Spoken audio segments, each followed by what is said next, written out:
In this video, I'm going to show you a way to overcome the problem of conducting a Kruskal-Wallis analysis when you violated the assumption of homogeneity of distributional shapes.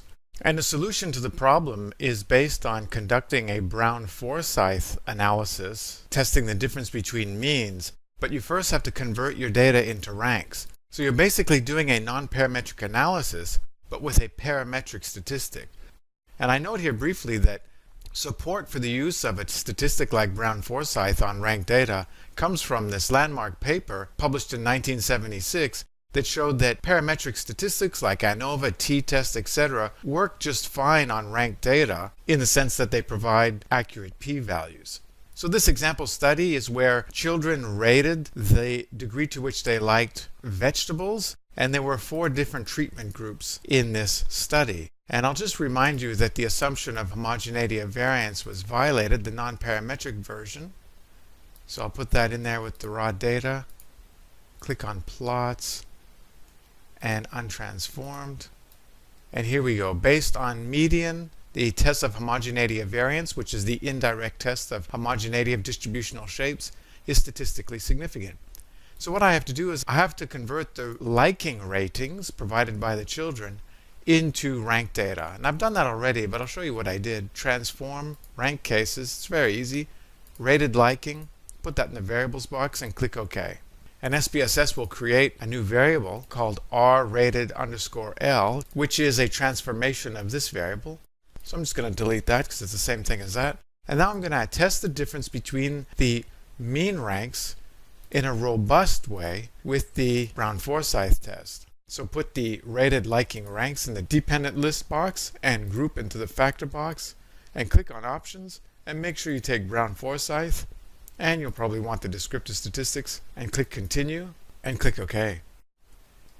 So we have the means here reported in the descriptive statistics. Now these are the mean ranks, and higher mean ranks imply greater liking because lower liking ratings received lower ranks. So a rated liking of 1 got 28.5, but 2 got 102.5, and you keep going up. 3, 285. So larger mean ranks indicate on average greater liking of the vegetables. And so to test the null hypothesis of equal mean ranks, go down to the robust test of equality of means, and we can see that the Brown-Forsythe F statistic essentially is equal to 19.88, and with 3 and 402 degrees of freedom, it is statistically significant, p less than 0.001. Now the robustness of the Brown-Forsythe is on the basis principally on adjusting the degrees of freedom in the denominator. So you can see here it was 418 based on the regular ANOVA that does assume homogeneity of variance. In this case here, because the homogeneity of variance assumption has been violated and there are unequal sample sizes, the degrees of freedom in the denominator has been adjusted downwardly to 402. And that helps keep the alpha rate at 0.05. Now, this is an omnibus statistic like the Kruskal-Wallis, and so I only know that these means are not all equal to each other. I don't know specifically which mean comparisons would be statistically significant, possibly all of them, or possibly just one. So to move on from here, you could conduct a series of Brown-Forsythe comparisons, comparing just 2 means at a time. So you'd have to select your cases, data, select cases. If group is less than 3, so that will compare group 1 and 2, click OK, and then analyze, do the same exact analysis. And it'll just isolate 2 groups, so control and exposure tangible. Those 2 groups, mean of 155 versus 243, was observed to be statistically significant based on the robust Brown-Forsythe test.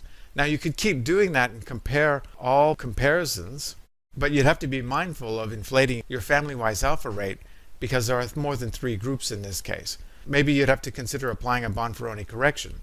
Now a somewhat more powerful approach would be to conduct a dedicated single-step multiple comparison procedure like the Games-Howell test. I do that in a follow-up video.